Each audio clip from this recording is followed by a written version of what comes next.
built on relationships, focused on people, and rooted in the community. Welcome to the Build Blue podcast. Tune in for weekly episodes featuring guests who are building a better tomorrow.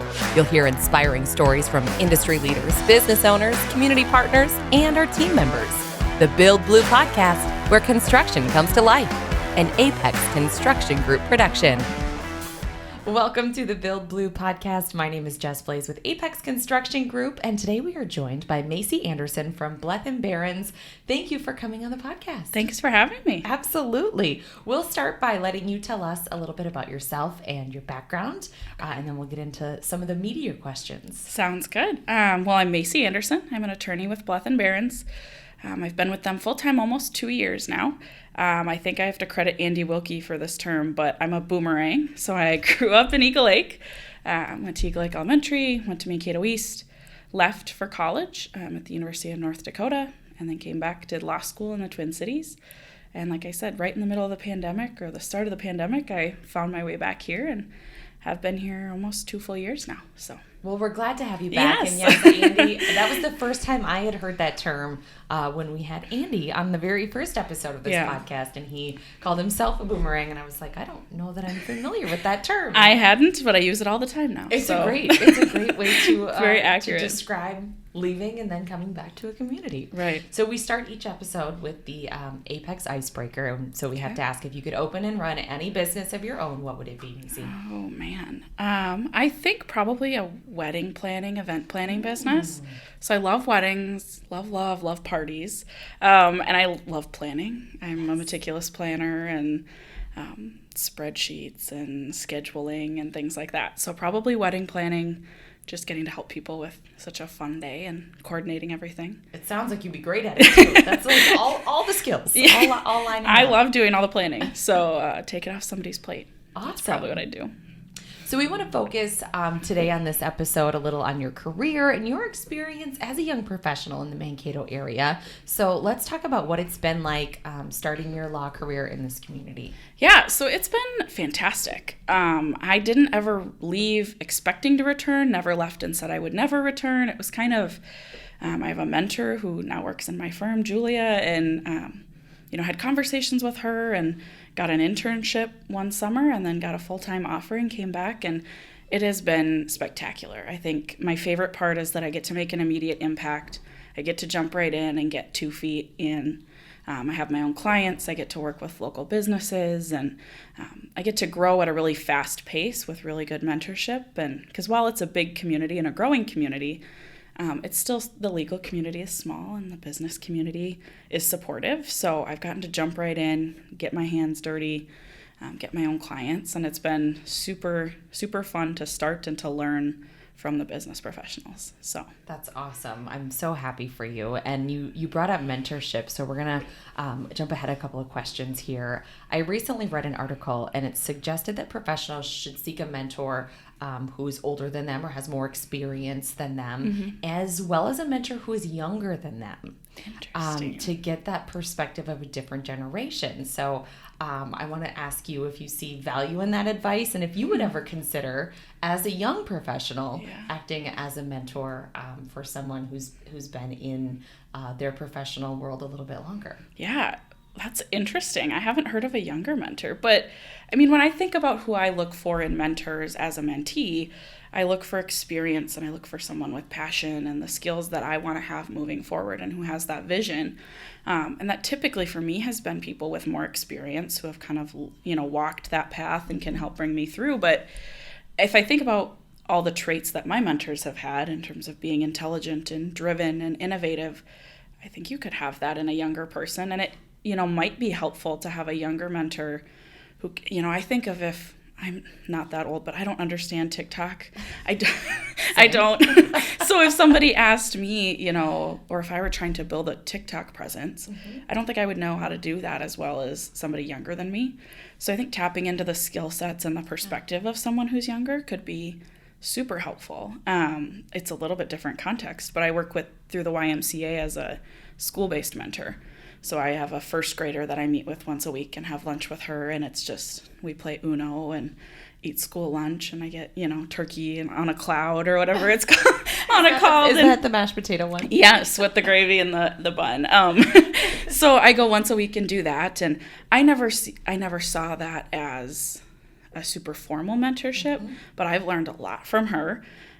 She claims to have learned a lot from me, for better or for worse. I think just how to be competitive, probably, but she's given me a lot of perspective and, different than I get day to day. So I think a younger mentor could be a really good, if you find those traits, someone who's driven and hungry and intelligent, they might not have the experience you have in your workforce, but I think they still definitely have something to offer. Absolutely. I thought it was an interesting concept, and since that was kind of the theme of our conversation, I thought I would ask you about it. Let's talk a little bit about your community involvement. I know you're an active member of the Greater Mankato Growth Young Professionals. Let's talk about that group and any other volunteering that you do. Yeah, so like I said, I do the YMCA mentoring, and that's awesome, and they're always looking for new mentors, especially for boys.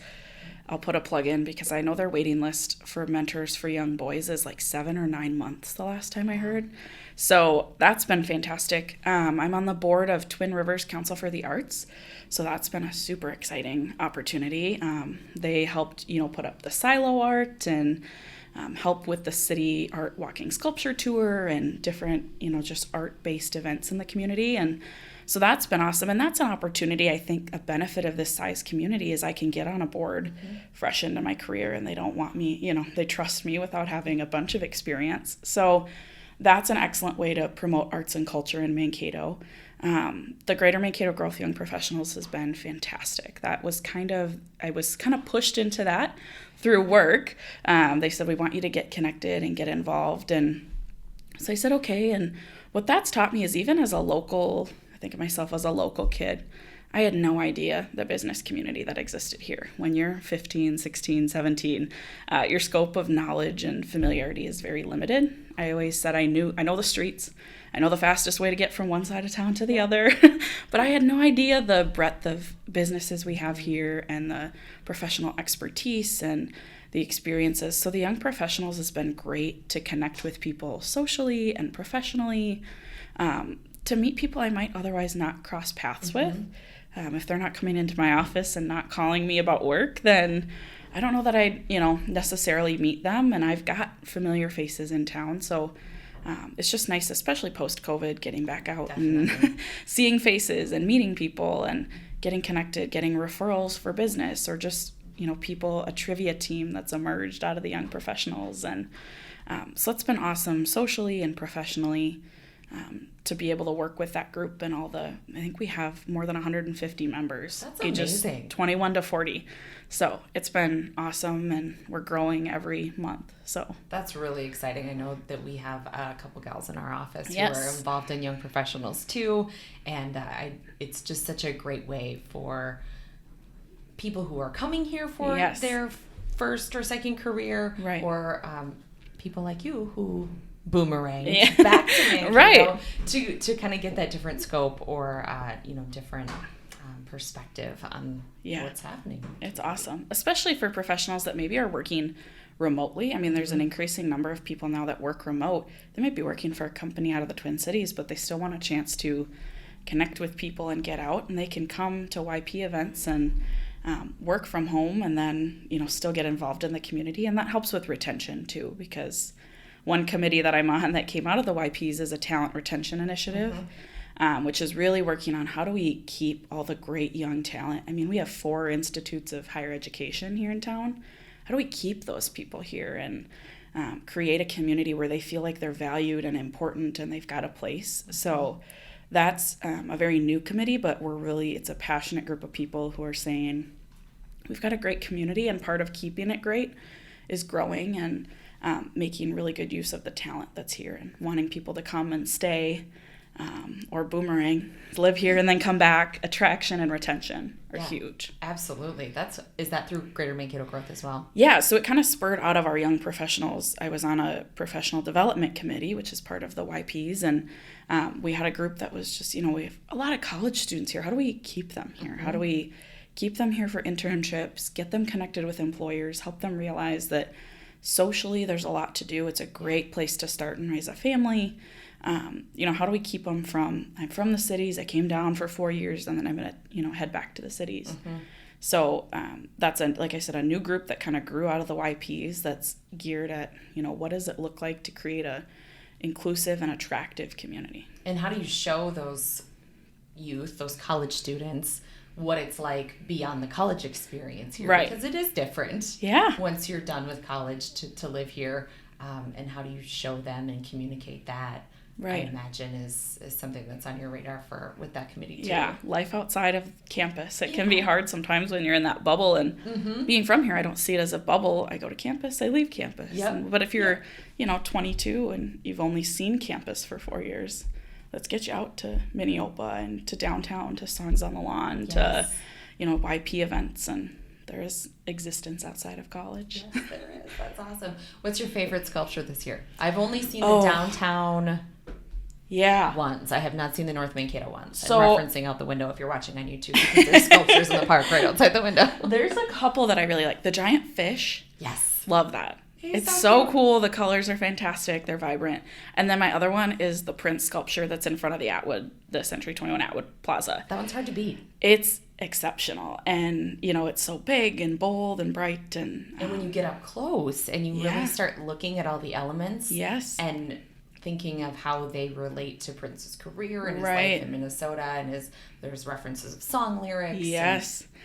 There's so many good ones this year. I know, having kind of heard about the process, that it was a tough selection process. I also really love the Janesville Waldorf Pemberton's shop classes. They're so talented. They did the Stingray. I think I have not seen that one yet. I think it's the Stingray.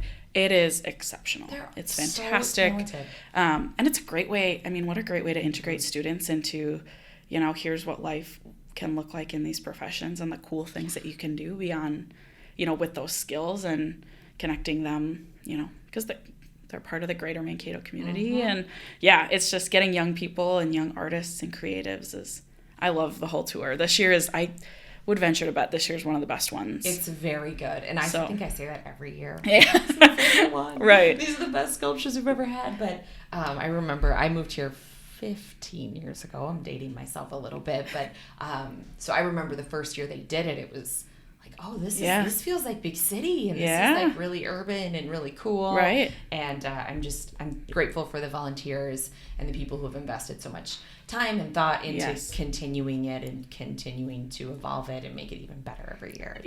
It's exceptional special. And all the sponsors, and it's a great addition to the downtown and has really created a lot of fun vibrancy. It really has. I mean, the downtown, now that we are officing down here, and I know you guys office down here in the Blethen building, and there is just such a fun energy, such an exciting energy of being down here. And it's hard to remember even what downtown was like before the office towers started to get built and before the city art and things like that, but it's just a really good place to be. I always say, I mean, I only left, well, I'm not going to put a year on it, more than a handful of years ago for college. And just the change since I left and came back, it's like, holy cow. I mean, downtown is not what it used to be in 2014 or 2013 or 2012. Just the growth is, and the passion for continuing to grow it and better it is so cool to see. Things are very, very exciting in this community right now. We talked a little bit about mentorship. Let's talk about it more from the perspective of you as a mentee.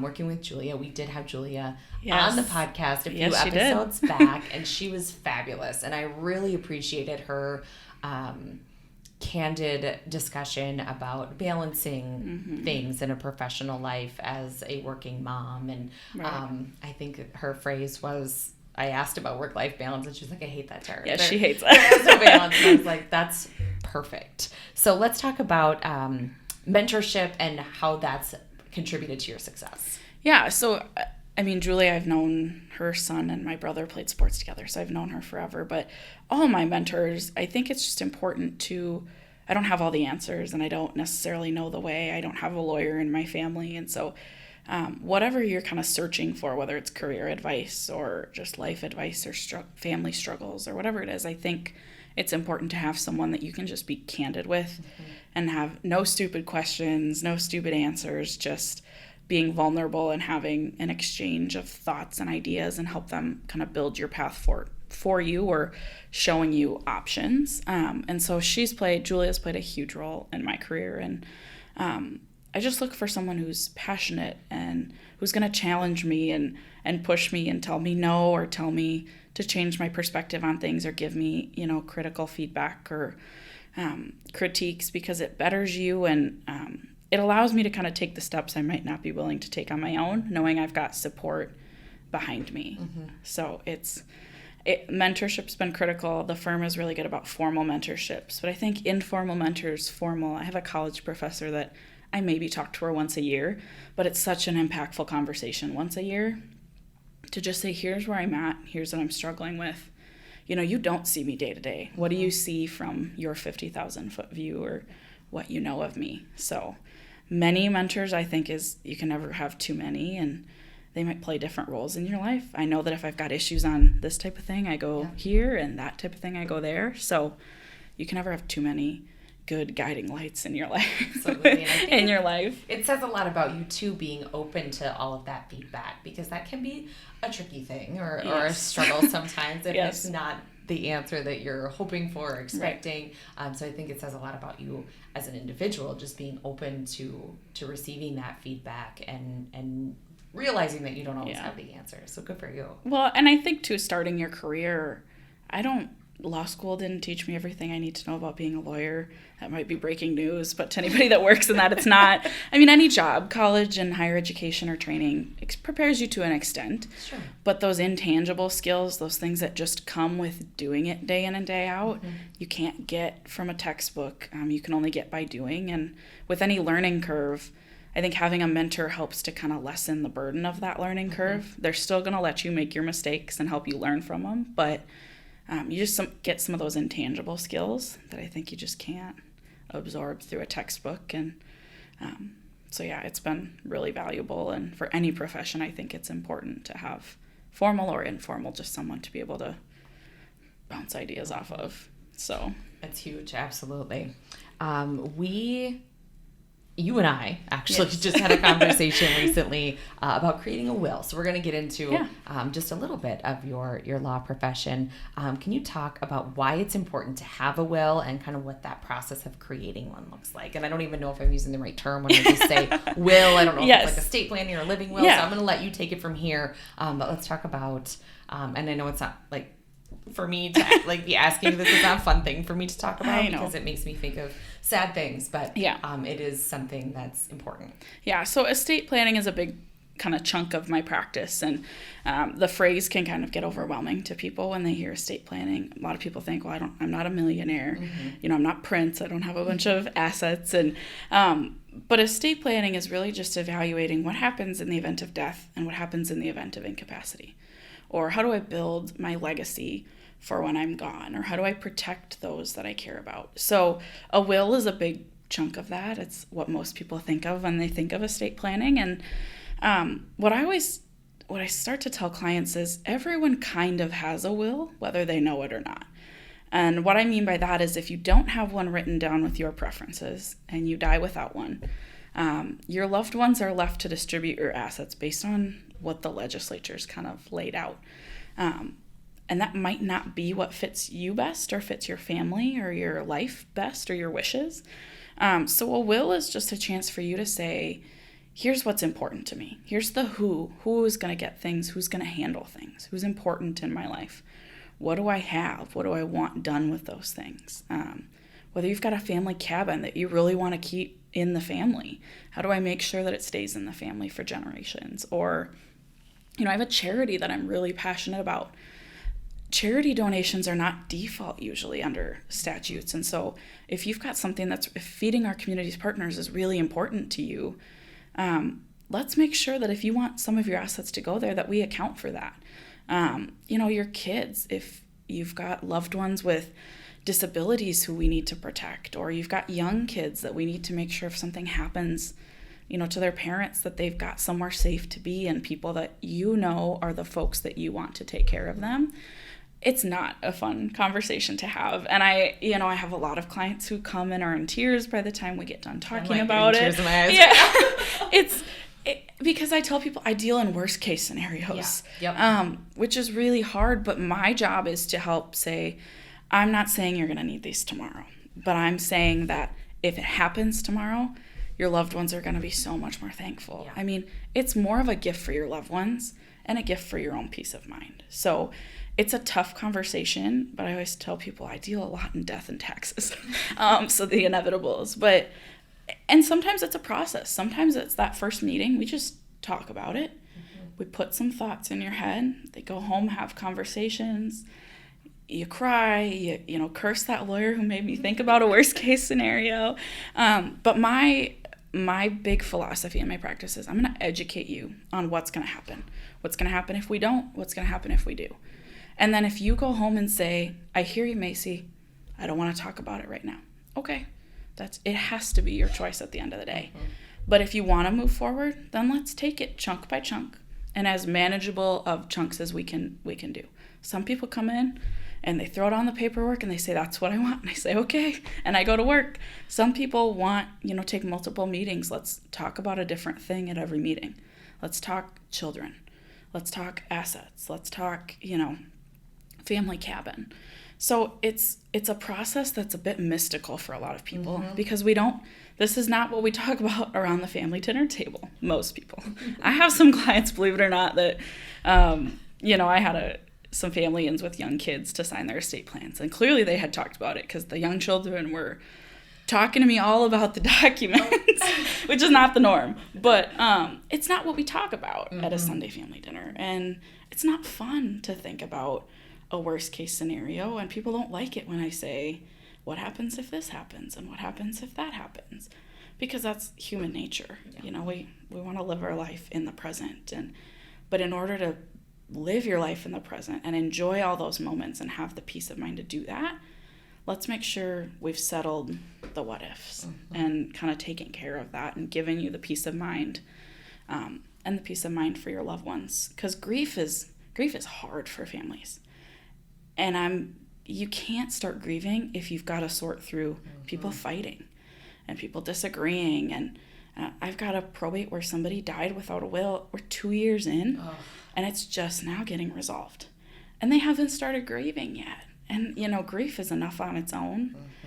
I don't want them to have to be in my office fighting about things to boot. So it has to be a personal choice that you're ready to kind of take that step. And like I said, my biggest thing is education and empowerment. I want to educate you on what's going to happen and empower you to say, yeah, I'm ready and this is what I want, or I'm not ready, I don't need it, I don't want it. Okay, as long as I've educated you, I've done my job. So that was a lot. But in terms of the process, having a consultation, you come in and we have a conversation very much like this. Here, tell me about yourself. I want to learn about you, your family, what's important to you. And then here's what happens if we don't have one. Let's talk about what you want in an ideal world. How do we then put that pen to paper? Circulate, drafts that we talk about it, have many conversations, and get you to a place where you're comfortable with what we've put on paper. And then if you need to change it, you come back and see me. But it's an education and an empowerment process is how I like to approach it, so that when you walk out, you can tell somebody what you did and you can tell them why you did it. It doesn't do you any good to leave my office and say, well, I have this thing that Macy drafted and I signed it and I don't really know what it says and I don't know what it does and I don't really know why I did it. That doesn't do you any good. You should be able to walk out and say, here's what I want, here's what we did, and here's why I did it. Then I've done my job properly, I think. And I can say, just having this is the second time that we've had this conversation, and it I already feel better just talking to you, because you really do a very good job of taking something serious and putting a lot of knowledge behind it, but also a lot of care and kindness. And I think that that's huge when you're talking about something that is so serious and really kind of sucky to talk about. Yeah, you have to meet people where they're at. Yeah. And I think that theme carries with all the questions we've talked about, mentoring and starting your career. You have to meet people where they're at and do what you can for them. they give a little, you give a little, but meet them where they're at. If I steamroll somebody who comes into my office, they're not going to come back. They're not going to enjoy the process, and they might not enjoy it even if it goes well. Nobody likes talking about it. But if I can meet them where they're at in the mentality that they have, and like I said, educate and empower, then we can kind of make it work and get something that everybody's happy with or feels good about. So at least they can leave. I was just going to say, so at least they can leave feeling good about where they're at. Right. Even if it wasn't fun to talk about. Right. Or even getting there was not great, but I feel like that's exactly how they would feel leaving your office. And even if they leave and decide not right now, okay, but at least they have, the knowledge that they need to know when they need to come back. And so that's just, that's my philosophy on it. And everyone takes a little bit different of approach, but it's so personal that it's my job to take my knowledge of the law and my experiences with when things have gone bad and when things have gone good and kind of take all those pieces and build a puzzle that makes sense. I talk about estate planning as a puzzle. There's lots of different pieces that fit together. Sure. Let's find the ones that make sense for you and put them together. And we might, in 5 or 10 years, need to pull one out and swap it out. We might need to add a couple. But everyone's got a puzzle. We can make it work. It's just what are those pieces and how do they best fit together so that you're happy with what comes out on the other end. And I wonder, too, if for some people, they're like, yeah, I should have a will, but that's where their knowledge ends. Yeah. Like, I don't know who to call. I don't know how to do it. Call Macy. And it, you can, like a lot of things right now, you can do it online and, to an extent, you can do a lot of things online. I actually didn't know you could do that online. I wouldn't recommend. I'm not going to. But what you don't get is, what those things don't give you is that insight of, here's why we might do that, or here's why we might not do it. There are some things that people come in and they say, well, obviously I do it this way. I said, but have you thought about this? Or what about that? Or have you accounted for this? And those things only come from talking to someone who deals in it on a day-to-day basis.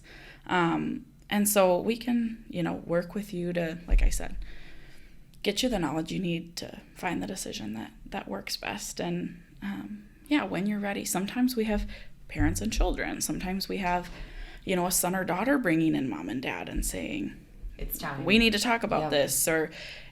What's unfortunate is, what breaks my heart is to see families who come see me when they haven't gone through this. Whether it's for the probate or whether it's just, we went through this and it wrecked us and we want to make sure it never happens again. That's what breaks my heart, because I don't want it to have to be a situation where you've had a bad experience in order to guide you. I don't want you to be in my office because you had a terrible experience somewhere else. So whatever we can do to, like I said, it's not easy. It's hard. Yeah. But sit down, have the early conversations, and when and if you're ready, then we take the next step and kind of tackle each step piece by piece. And do it intentionally. Yes.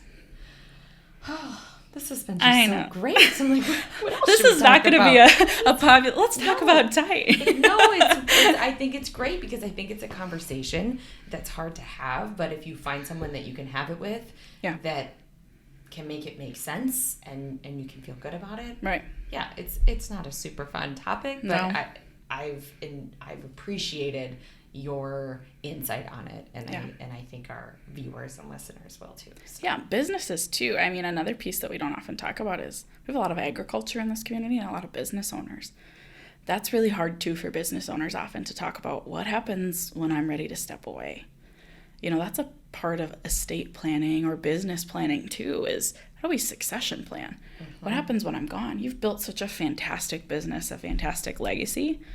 I'm not saying you've got to retire tomorrow, but let's figure out what it looks like when you're ready. I was listening to a speaker who said that he helps get business owners to a point where they want to run through their finish line, not be drug kicking and screaming. Oh, that's great. And it changed my perspective completely on how I phrase things with people, which is, well, you're crossing that finish line one way or the other. So let's figure out if it's sprinting through because you're confident that what lies on the other side of that is a future that you're excited about, and whether it's time with your family or peace of mind, and you're confident in what's behind you and that it's going to be okay, as opposed to being drug kicking and screaming. because you're just not ready to let go, and kind of figuring out that succession planning piece can get you ready to sprint through as opposed to being dragged through or tripping across it or crawling. So that's a really great way to look at it and phrase it too, I think. What advice would you offer to someone who is just starting their career, whatever that may be? I feel like that's still me. It's been almost 2 years, but one thing I have to remind myself of these things. One thing is it's okay to admit to someone you don't know everything, especially in my profession. People come in and it's question. And when I say, you know what, that's a good question, they're like, what'd you go to school for 3 years for? You're supposed to have every answer. It's okay not to know. It's kind of fun not to know every answer. It gives you an opportunity to grow and to ask questions, and finding mentors would be one that I tell people. Find the people that you can go to when times get really tough. I would say even if you're early, start establishing boundaries and balance. I'm maybe not the best at this. I don't have a spouse and kids, and so for me, work is really easy because I've got all the time in the world to do it. But boundaries and not work-life balance. We don't like that term, but it's trading off having a life that you enjoy outside of work will make you a better employee. If you're miserable when you go home and you're miserable on the weekends, you're going to end up miserable in your job. So I firmly believe that, my family life and the things I'm involved in, my volunteering, make me a better employee and make me better at my job. So setting those boundaries, being able to shut off the email notifications. Those shut off? No. Not very often for me. But so I think, mentorship, boundaries, embracing that you don't know everything and you're not going to, and just kind of tackling it one step at a time. I think as a young professional, it can feel like you start the job and you're on a timeline. By year 1 or year 2, I better have it figured out and know what I'm doing. Take it day by day. Tomorrow there'll be a new challenge and you have to tackle that. But look back at all the things that, wow, that seemed really hard when I first did that, and I made it through and I'm alive and, well to speak about it. So I think just tackling step by step and, having the mentors to lean on when those steps are a little bit bigger than the other ones. And, being confident in your boundaries and in your knowledge and your ability to learn what you don't know and embrace what you don't know. You are a bright light, Macy. You're wise beyond your years in this community. So lucky to have you. What's ahead? What are your goals and aspirations for your very bright future? Well, on a personal front, I want to raise my family here. I think it's a great place. I want to start a family and get married. And professionally and kind of community-wise, this place has been great. It was great to grow up in, but that didn't come from it. Just didn't appear with the snap of a finger. There are people that worked really hard to make it great and continue to work hard. And I think having the benefit of being raised by this community, it's my obligation to help make sure that it continues to grow and is a great place for people to be attracted to and retained. And so helping it grow in whatever capacity I can. I have a big business practice, so I like to meet with business owners and say, how can I help you grow? How can I help, you flourish? And whether that's just adding a couple employees or getting it off the ground or transitioning ownership, however I can be a resource with people wanting to come here and live here and stay here. That's, see where life takes me. I'm not go with the flow. I shouldn't say that. You'd have people writing in to say she lied. We all claim to be, and we're not. I can go with the flow, but what time does the flow start? And what do I need to wear? Is the flow going? How long does it last? Yeah, I'm not go with I'm not go with the flow, but I'm happy to kind of watch my career take me. I'm at a great firm with great people, and want to be whatever resource I can be professionally or personally to the what this community needs, and kind of plug those holes. So let us know how we can get a hold of you, or firm contact information, things like that. Blethen Berens, we're down in the Presidium building, and we also have an office in New Ulm. So You can find us on our website, blethenberens.com. My contact information is there. All my fantastic colleagues, if I'm not your cup of tea or you need somebody with a little different expertise, I have a great group of people. So, and then, if you're out socially, Songs on the Lawn, you can probably find me there. Rib Fest, I'll probably hang out down there. I tend to be all over the place. So. Awesome. Well, Macy, thank you again so much for spending some time with us. You can listen to the Build With podcast wherever you get your podcasts.